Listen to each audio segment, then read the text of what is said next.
Have with us Swami Gunatitananda Saraswati Ji. He is a monk from Chinmay Mission, a seeker of the truth and a disciple of Swami Chinmayananda. He studied Vedanta in India at Sandeepani Sadhanalaya of Chinmay Mission. He is presently based in Chinmay Mission of Sri Lanka as the resident Swami. In keeping with the vision of Chinmay Mission, inner transformation of individuals resulting in a happy world around them, he is engaged in sharing the knowledge culled from the scriptures in the modern context, motivating the adults as well as young adults, thereby enabling them to become positive contributors to society. Swami Gunatitananda Saraswati Ji was a successful IT professional, well-versed in business management and IT practice prior to embarking on the journey in the search of the truth.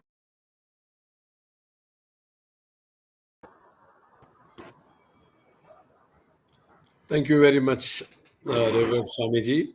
Looking forward to receive your blessings on this occasion of International Day of Yoga. Namaste, greetings and my humble salutations to all the fellow seekers all around the world. Today I've been requested to speak on the topic of different parts of yoga towards self-realization. First of all, Swami Chidananda Puriji, of course, defined classically what is yoga is all about.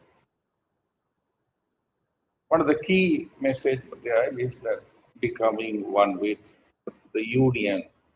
He used the word, he used the Sanskrit definition, yuj. So becoming one with. So yoga classically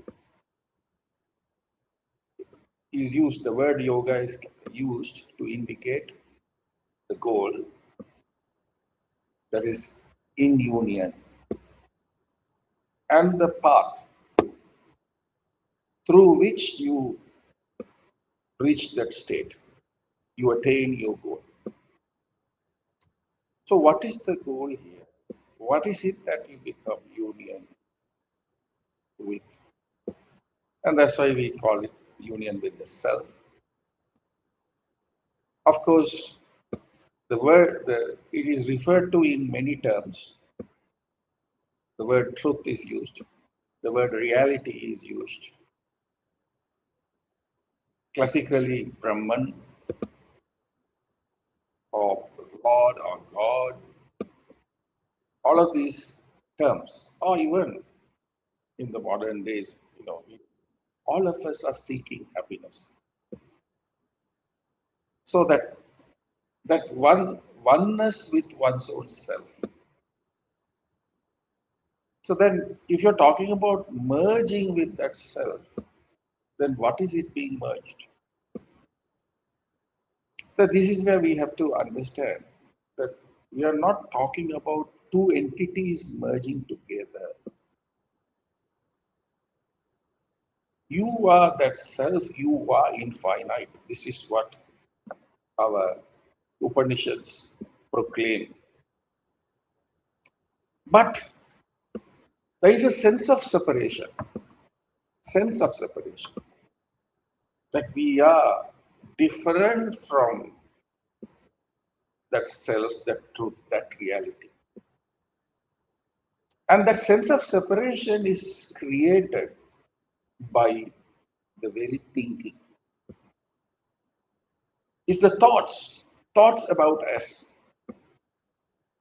In thoughts about us, what is classically called ego or ahankara. If you want to use the modern definition of that, is personality.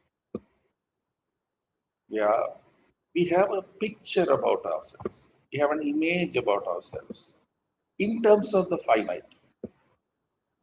But this image is something which is constructed using thoughts.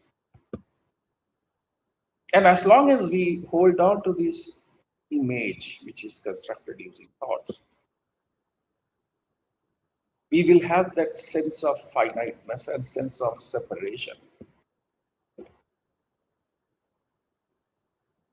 away from our infinite nature, as if we are disconnected, feeling as if we are disconnected. So yoga as a path should enable us to transcend these thoughts. Because these thoughts, the very thoughts which is responsible for creation and the sustenance of this sense of separation. So yoga as a path should enable us to transcend these thoughts. So once you transcend these thoughts, the sense of separation is over and you realize your oneness with your true self. So that's the connection, between the yoga as a path and yoga as a goal. If you understand that much, then the other part of the topic where we talk about different paths of yoga towards self-realization. When we talk about this, one of the English idioms come to my mind. It says, all roads lead to Rome. The Rome, historically, once upon a time, being the place where people wanted to go from different parts of the world. So naturally, there will be roads. If that is the central location, then all roads will take you. If your goal is to get there, then the roads will lead to that central location. So from different parts of the world, the roads used to reach Rome. So they say all roads lead to Rome. So in essence is that different roads may be, but it takes you to the goal. Assumption here is the goal is one. One goal. And this is something which we should not forget. Regardless of what faith we belong to, what religion we belong to, what path we have chosen, we should not forget that all of us have only one goal. Classically, you can call it the self, Brahman, or even in our ignorant state, we call it happiness. All of us, whether like it or not, the entire humanity want to be happy. Want to be happy forever. Want to be free from sorrow forever. They may not know about mukti, they may not know about realization, nirvana, but the fact of the matter is they want to be free from sorrow forever. Atyanta dukkha nivritti. And be happy forever. Paramananda prapti. So, the goal is one. We may think otherwise, but the goal is one. So, if you understand that goal is one, then naturally we can understand the rest of the topic. That is why there are many paths. Again, here I would like to use an example. Let's say somebody wants to come to your home. So they call you, asking for directions, how to get to your house. So then, first question you ask is, where are you? Because the instructions and the directions you will give them will be based on, determined by the location of your friend who is trying to get to your place. Similarly, here too, the goal is one, which is the self, the truth, etc. But where are we trying to reach? Now that determines the different paths. To elaborate a little bit, we talked about personality or the ego. So classically, we talk about we define ourselves as a finite entity in terms of our body, in terms of our mind, in terms of our intellect, and in terms of our action.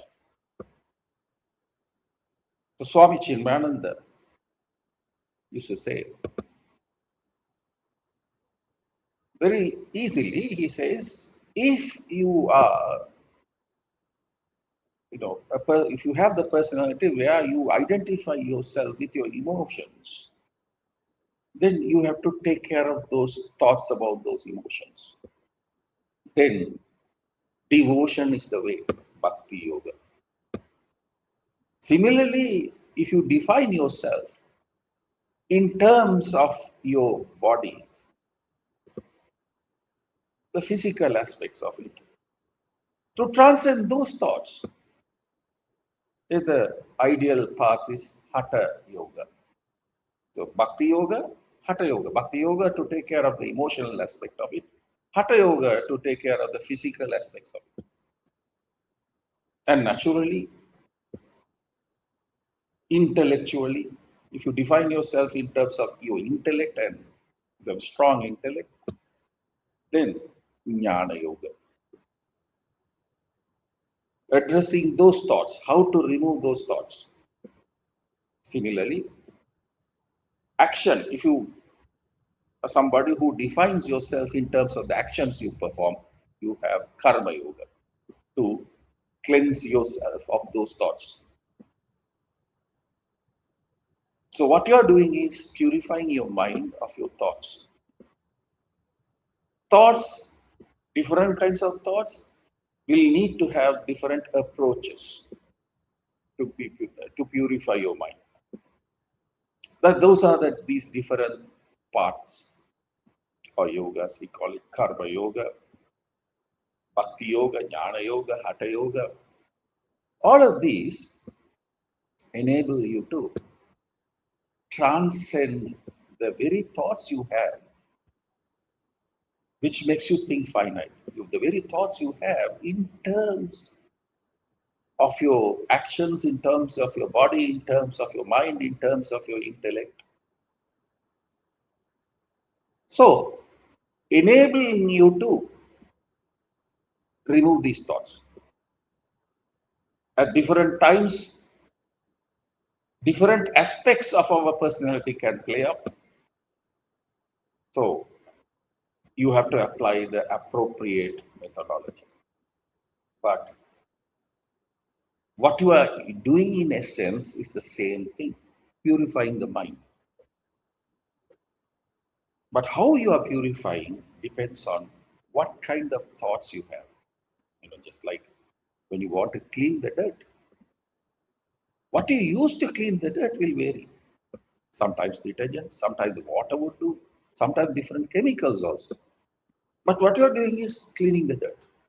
Similarly, purifying the mind, meaning getting rid of the thoughts. The methodology you use to remove those thoughts are these different paths. But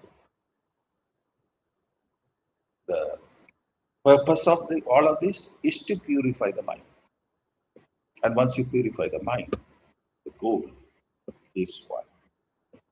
That is, you realizing your infinite nature. When you transcend your thoughts, which define yourself as a finite entity, which makes you think that you are separate,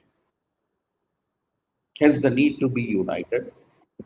But once you transcend your thoughts, then you realize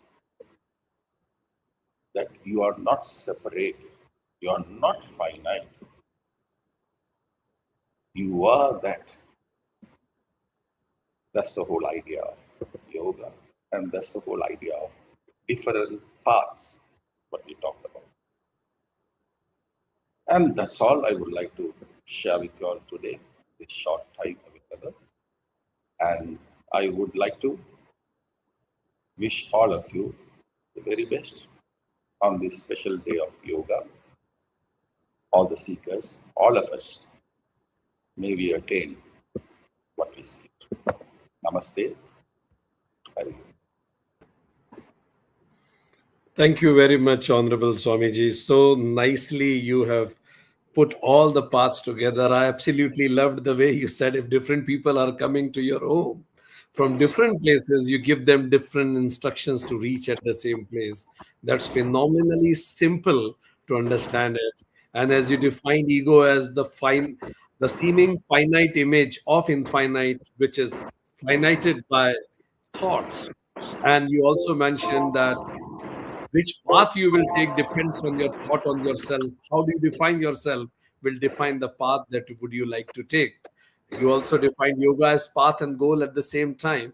You rightly mentioned that the goal for everybody, goal of all goals of life is Paramananda Prapti and Atyantik Dukh Nivratihi. So whether people from any part of the world listening to you, they will all resonate with this particular purpose of life, whether they are believer of any tradition or non-believer.